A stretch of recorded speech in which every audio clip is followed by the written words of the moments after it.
সরকারেরও এখানে ভূমিকা নিতে হবে।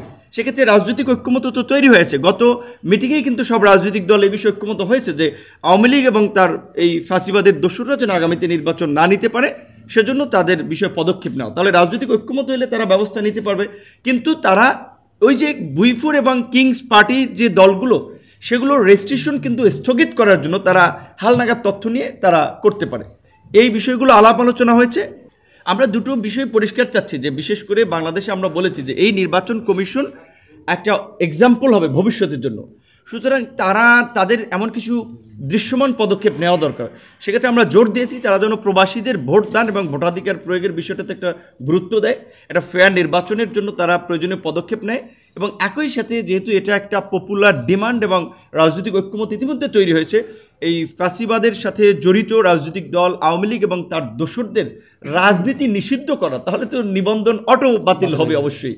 ইসি তারা পরিষ্কারভাবে বলেছেন যে তারা কোনোভাবেই কোনো রাজনৈতিক চাপে কিংবা রাজনৈতিক দল দ্বারা রাজনীতিবিদদের দ্বারা প্রভাবিত হয়ে কোনো সিদ্ধান্ত নিতে চান না। যেহেতু আইন আছে, নিবন্ধন বাতিল করার প্রক্রিয়া আছে অনেকগুলো, সরকার নির্বাহী আদেশে করতে পারে, যেমনি বিগত সরকার জামাতকে নিষিদ্ধ করেছিল বা তার নিবন্ধন বাতিল করেছিল। আমাদের কাছে এটা মনে হয় যে নির্বাচন কমিশনের চেয়ে এই বিষয়ে সরকারের এবং রাজনৈতিক দলগুলো, সরকারের সিদ্ধান্ত এবং রাজনৈতিক দলগুলোর ঐক্যমত জরুরি। সেক্ষেত্রে অলরেডি সরকারের সিদ্ধান্ত, রাজনৈতিক ঐক্যমত দুটোই হয়েছে আওয়ামী লীগ এবং তার দোসরদের রাজনীতি নিষিদ্ধের প্রশ্নে। তবে নির্বাচন কমিশনের প্রতি আমরা এখানে জোর দিয়েছি যে তারা অন্তত ওই যে কিংস পার্টিগুলো কিংবা যেগুলো একেবারেই নামসর্বস্ব রাজনৈতিক দল বিশেষ বিবেচনায় নিবন্ধন পেয়েছিল, তারা হালনাগাদ তথ্য নিয়ে ওই যে তাদের 100 মেট্রোপলিটন কিংবা উপজেলায় কার্যক্রম আছে কিনা, 1/3 জেলায় কার্যক্রম আছে কিনা, এটা যাচাই করে কিন্তু তারা বাতিল না করলেও স্থগিত করতে পারে। এটা আমরা তাদেরকে জানিয়েছি। আমাদের দলের সাথে আমরা আলাপ আলোচনায় আমরা যেটা মনে করি যে বর্তমান প্রেক্ষাপটে আসলে এটা সবাই আমরা জানি, এখন পর্যন্ত সকলের অভিযোগ যে বিশেষ করে সাংবাদিকরা আরও ভালো জানেন যে আমি যদি রাস্তায় একটা ছিনতাইকারীর খপ্পরে পড়ে আমি পুলিশকে ফোন দিলে পুলিশ আস্তে আস্তে হয়তো আমার জিনিসপত্র সে নিয়ে চলে যাবে, নাহলে আমার জানটা চলে যাবে। কিন্তু এরকম একটা ভালনারেবল ল অ্যান্ড অর্ডার সিচুয়েশনে তো এই মুহূর্তে ন্যাশনাল ইলেকশন তো করা সম্ভব না। সেক্ষেত্রে ডিসেম্বর পর্যন্ত এই ল অ্যান্ড অর্ডারটা কতটুকু উন্নতি হয় সেটা তো দেখারও একটা বিষয়।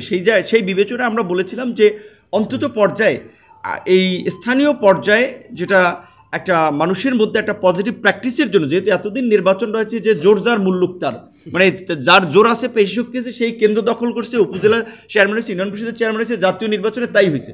এবং আমাদের আমলারাও কিন্তু ওইটাতে অভ্যস্ত। এখন আমলারা যদি ধরে নেয় যে ওই পার্টি ক্ষমতা আসতেছে, তাহলে তাদের পক্ষে কাজ করাটা কিংবা ওই বিগত নির্বাচনের মতো তাদের একটা পক্ষপাতদুষ্ট ভূমিকা, এটা অস্বাভাবিক কিছু না। সেজন্য আমরা বলেছিলাম যে প্রশাসনের নিরপেক্ষতা দেখার জন্য এবং তৃণমূল পর্যায়ে নির্বাচন এবং ভোট নিয়ে একটা পজিটিভ আপনার ভাইব তৈরি করার জন্য লোকাল ইলেকশনটা পুরোপুরি না হলেও কিছু লোকাল ইলেকশন করে আপনার এই প্রশাসনের সক্ষমতা দেখা যেতে পারে এবং নির্বাচন কমিশনও বুঝতে পারবে যে তাদের কোন কোন জায়গায় ল্যাকিংস আছে। কিন্তু ওইটা এক্সপেরিমেন্ট না করে সরাসরি আপনার ন্যাশনাল ইলেকশনে গেলে সেটা কতটুকু আসলে ফলপ্রসূ হয় সেটা নিয়ে কিন্তু একটা বিবেচনার বিষয়। যদিও নির্বাচন কমিশন এ বিষয়ে বলেছে তাদের কিন্তু প্রথম প্রায়োরিটি বা তাদের জুরিসডিকশন কিন্তু জাতীয় নির্বাচন করা এবং প্রেসিডেন্ট নির্বাচনটা করা। কিন্তু বাংলাদেশের প্রেক্ষাপটে গত 50 বছর ধরেই তো ইলেকশন কমিশনই সব ইলেকশনগুলো কন্ডাক্ট করে।